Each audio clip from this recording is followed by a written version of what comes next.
Hey everybody, welcome back to our series on agentic coding for material science. In our first video, we showed you how agentic coding works for some non-material science things, building a web page, building fun little apps. In our second video, we showed you some already pre-built examples that I did for material science. We did one where it was grabbing data from the materials project for us. We did another one where it was looking at stress strain data and generating reports and pulling out analysis. So cool. But those are already pre-built. So in this video today, we're actually going to build something together. Well, a couple of years ago, I taught my Python class, and I would spend 15 weeks teaching my students syntax and variables and logic and functions and classes and all these things, right? And at the end of the 15 weeks, if I was lucky, a small fraction of those students in the class would be able to build something like this. This is Enhanced ChemSolve version 1.2. This comes from the wonderful Tyrell McQueen at Johns Hopkins University. Tyrell, if you're watching this, thank you for this tool. My students have used it for years and it's fantastic. What this tool does is allows you to select some target formula like yttrium, barium 2, copper 3, oxygen 7, right? That's the superconductor, right? And if you wanted to create that, then you can give it different starting materials like yttrium oxide, barium nitrate, copper metal, right? And you can tell it what things it doesn't have to balance. Like we're going to say, we're going to fire this in air, so you don't need to account for oxygen. And carbonates, they're just going to burn off, and that just means oxygen. Nitrates, they're going to burn off. That just means oxygen. And you can tell it the amount, right? That can be based off of the total amount of starting materials or the product. Like if I want to make up 300 milligrams of product, then I can actually run this, and it's actually going to spit out exactly how much of these different materials. First off, it has to balance the equation, do the stoichiometric analysis to figure out, oh, it turns out you're going to need 50.8 milligrams of this yttrium oxide, 234 milligrams of this guy, 85, and that will give you the total amount. This is a super, super cool thing. It gives me a warning. It says, hey, YB was found at position 2. This is ambiguous because you could be talking about ytterbium, where I capitalized the B, or B could be the next one, barium, so it's warning you. Like technically we could rerun this just to make sure I understood it correctly. Let's put a 1 there and run it again, and yeah, now that warning goes away and it didn't change the numbers. So let's try and have it build this. This enhanced chem solver, let's just see if we can agentically build this ourselves and see how long it takes. I'm going to grab the link to this, right? I'm going to grab that link. I'm going to come and I'm going to create a folder I'm going to work out of. So here in my C drive, I'm going to create a new folder. I'll just call it codex and then ChemSolve. Right now, there is absolutely nothing in this folder. As I showed you in the previous video, we could create an agents.md folder where we describe what we want it to do, but let's just live dangerously. Let's try and one-shot it. I think it might work. I'm going to jump over here. I'm going to open the folder that we just created, my C drive. I'm going to go to ChemSolve. Nothing in there. I've just given it a place to work. I'm going to fire up my agent, my codex agent. Okay, it's ready to go. It says ask codex for anything, right? So I'm just going to say, I want you to create a Python script that allows for synthesis planning. It should work like this one I found online, right? Ugh, if I could spell. And I drop the link in there, and let's just see what it can do. The first thing it's going to do when you do this, it's going to take a look at that link that I provided and try and understand what that tool does. Since there's a lot of instructions on that page and it describes what's going on, it should be able to interpret it. It says, okay, I'm building in this workspace a model script that follows the ChemSolve behavior, right? It talks about inputs and outputs. It's going to reference that site to mirror the same input-output pattern. It says, I don't see a directory output, so I'm verifying the working directory and doing recursive listing. So it's checking a few things. It says the workspace is empty, right? Because I just gave it an empty folder. So I'm going to create a standalone script.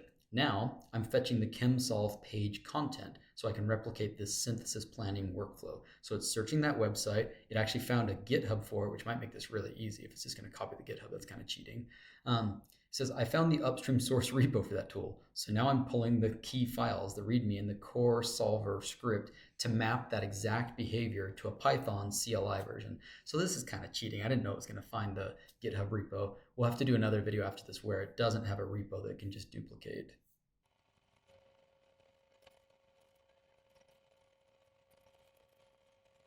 Okay, it started to work on the actual Python project. It's calling it synthesisplanner.py. It wrote 500 lines of code, And now we've gotten to something where it's asking me for permission. It says, do you want to allow this elevated UV run Python call so I can do syntax check on the new script? Yep, no problem with that. Okay, it did a syntax check pass. That's great. It says I'm now running one sample calculation to confirm the balancing is as expected. So it's running something about maybe a magnet samarium boride, looks like. It's using samarium oxide, barium 10 as starting materials. It's created the script. Now it's got a question. It says, do you want to allow this to run on the sample input? Yeah, we're going to allow that, no problem. So it can actually see if it's working. It's doing its own testing. So great, by the way. So it says, okay, the script is working on end-to-end chem solve style example. I'm going to do a quick status check and then share how to use it. So it ran it, it implemented it, and here's the output. So in 3 minutes and 47 seconds, it did what I asked it to do, and now it's reporting what it did. It said, okay, I've implemented a standalone script, synthesisplanner.py. It mirrors the chem solve style. You've got a target formula, starting materials, things like what doesn't get balanced, the desired target amount in milligrams, and it returns the balanced precursor coefficients and the required mass in milligrams. So here's how you'd run it in something like PowerShell. You do UV run Python, telling it to run the Python code of synthesis planner. And then here's actual keywords, right? So this is not like a GUI it's built. You actually have to say target is that, start with that, ignore that, the quantity is that. So you could run it just like that in command line, it says, or you can run it interactively like this, okay? What's included? A formula parser with parentheses, brackets, and isotope tokens, exact rational balancing solver, a replacement ignore rules for balancing, molar mass calculation, precursor mass, says syntax compiled successfully, functional run succeeded with the sample above, and it produced the balance coefficients plus the precursor amounts. So cool. Should we try it out? Let's try it out.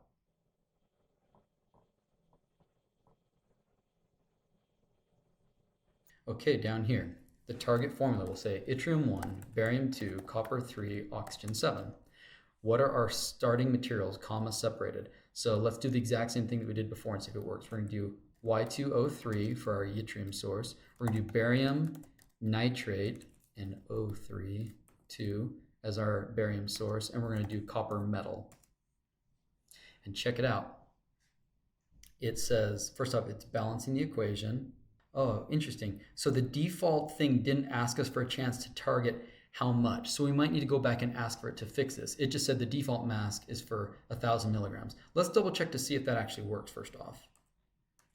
So had we come over here, we'll do yttrium 1, barium 2, copper oxide, we do Y2O3.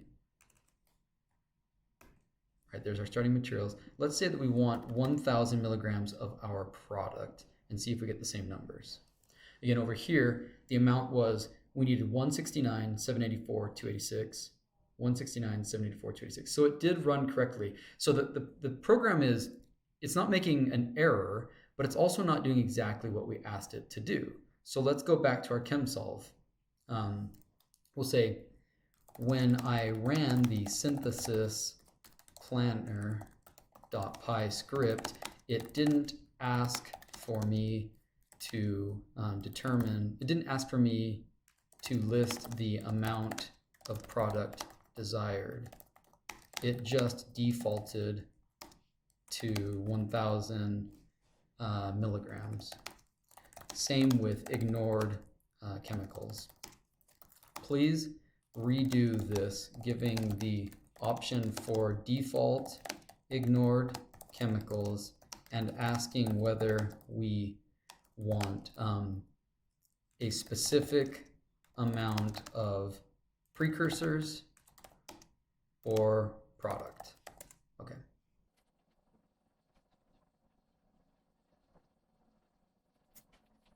Okay, it's gotten to work. It says, okay, I'm going to update that interactive script so it always asks for the amount and the basis, product or precursor, while keeping defaults available for ignored species. I'm editing the argument, so it's going to run some things. It's checking to make sure it's actually working. Okay, here's some changes it made. You can actually look at the, what it's proposing. It added 109 lines of code and it got rid of 12. You could go through and see exactly what it did, what it got rid of and what it added, but we are pretty confident we know what it's doing. So now it's asking, do I have permission to run this again to check it? Yeah, no problem.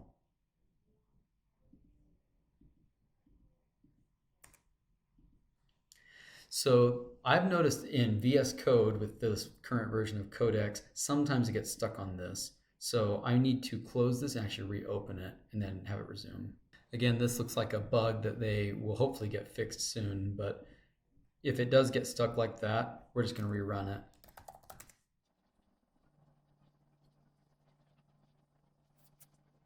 Okay, see, that time it ran. Hopefully that will get that resolved soon. That will quit being a bug.